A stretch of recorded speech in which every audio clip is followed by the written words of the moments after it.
विद्या दो तरह की होती है, एक जीविका की विद्या, एक जीवन की विद्या। जब कभी अपने बच्चे का एडमिशन किसी स्कूल में कराने जाना तो बता देना कि वो टीचर है जो तुमको जीविका की विद्या सिखाएगी, हाउ टू अर्न मनी, पैसा कैसे कमाना है इसके लिए सिखा देगी तुमको पढ़ा के। ठीक उसी समय किसी संत और किसी सदगुरु की शरण में ले जाना और दीक्षा दिला के कहना कि ये तुम्हें पैसा कमाने की विद्या सिखाएगा ये स्कूल वाले लोग, और गुरुदेव की चरण में जीवन जीने की विद्या आएगी कि उन पैसों का सदुपयोग कैसे करोगे, आनंदित कैसे रहोगे। तो ये दोनों विद्या भारत को चाहिए। हम गड़बड़ हो गए हैं, हम बेकार हो गए हैं। अब हम केवल पाप बड़ा ना भैया, पाप बड़ा ना भैया, सबसे बड़ा रुपैया। जीवन की विद्या ही नहीं है, जीवन की विद्या ही नहीं, जीवन की विद्या चाहिए।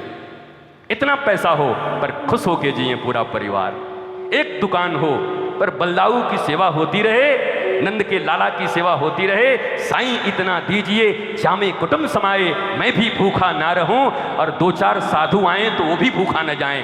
ऐसी परंपरा हमारे भारत की, उसको बनाएंगे। ऐसे बच्चों के भीतर संतोष भरेंगे, उनके भीतर दिव्य विद्या का प्रकाश प्रकटित करेंगे। मत बनाओ पढ़े लिखे मशीन अपने बच्चों को, ये सब यंत्र बन गए हैं, रोबोट बन जाएंगे कुछ दिन के बाद। रोबोट बनाने की जरूरत नहीं है, रोबोट हो गए हम लोग। हमारा रिमोट दूसरे के हाथ में है, जब जो चाहे हमको क्रोध दिला दे, जब जो चाहे हमको हंसा दे। 7 बजे एक मैसेज आए व्हाट्सएप पे, हंस रहे हैं, 8:30 बजे आ जाए हम आत्महत्या करेंगे। क्या ऐसा आ गया कि आत्महत्या करोगे? 7 बजे प्रसन्न हो गए, 8 बजे आत्महत्या को तैयार हो गए। रिमोट अपने हाथ में नहीं है। अगर इतने ही पढ़े लिखे लोग हो तो अपना रिमोट अपने हाथ में क्यों नहीं है? रिश्तेदारों के हाथ में क्यों है? परिवारों के हाथ में क्यों है? पड़ोसियों के हाथ में क्यों है? अपने हाथ में रिमोट रखो अपना। मैं आनंदित भी होऊंगा तो अपने कारण, रोऊंगा भी तो बलदाऊ जी की शरण में, हंसूंगा भी तो बलदाऊ जी के पास, क्योंकि मेरा रिमोट श्रीमद् भागवत सुनने के बाद अब मेरे पास आ गया है। मैंने अपना रिमोट अब वापस ले लिया है, अब दुनिया के हाथों में मेरा रिमोट नहीं रहेगा, हमारा रिमोट कहीं और है। अब बाद में हो जाएगा। अब वो निकल गया गाड़ी, महाराज गाड़ी पहुंच गई। रैदास के पास गुरु गोरखनाथ पहुंचे और जाकर बोला भिक्षाम देही। अब गुरु गोरखनाथ की खोपड़ी जो थी, जो खोपड़ लेके चलते थे कपड़े, उसको आज तक कोई भर नहीं पाया था। योगी हैं, बहुत बड़े योगी, आज तक इतनी बड़ी उनके पात्र को कोई भर नहीं पाया। 10 क्विंटल भी अनाज डाल दो तब भी इतना खाली रहेगा, और इतना सा डालो तब भी इतना खाली रहेगा, भर कोई नहीं सकता। पुष्पक विमान की तरह एक सीट हमेशा खाली रहेगा। योगी हैं।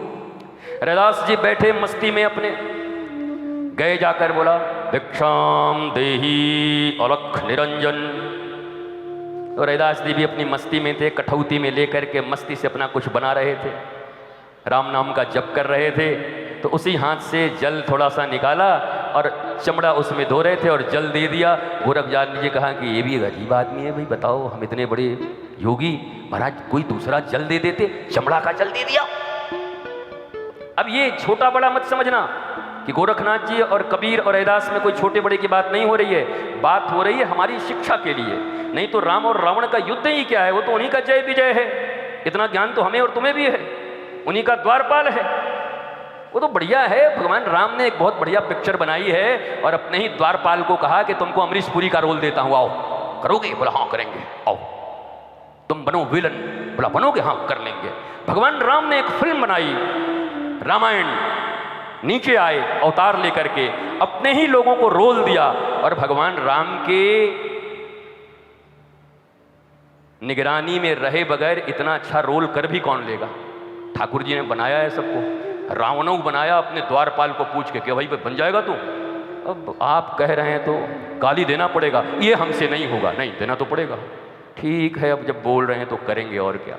तो इतना तत्वतः ज्ञान तो भारत के बच्चे बच्चे को है कि बैकुंठाधिपति, उनके द्वारपाल जय और विजय ही रावण, कुंभकर्ण, शिशुपाल इस कृष्णावतार में, और दूसरा अवतार क्या है? जरासंध। और तीसरा हिरण्यकश्यपु, हिरण्याक्ष। भगवान ने कहा हमको 3 बार आना पड़ेगा, हमको 4 बार आना पड़ेगा, तू 3 बार आना। सारी विद्याएं, ये सारे शास्त्र हमें और तुम्हें शिक्षा देने के लिए हैं, टीका टिप्पणी करने के लिए नहीं है। हम तुम अंग्रेजी पढ़े हुए 2 कौड़ी के लोग अपने शास्त्रों में टीका टिप्पणी करने के योग्य नहीं है। न हमने न्याय शास्त्र पढ़ा, न दर्शन पढ़े, न हमारे पास कोई वैदिक ज्ञान है, न शास्त्रीय ज्ञान है। हम कैसे पकड़ेंगे अपने शास्त्रों में फॉल्ट कि शास्त्रों में गड़बड़ी है?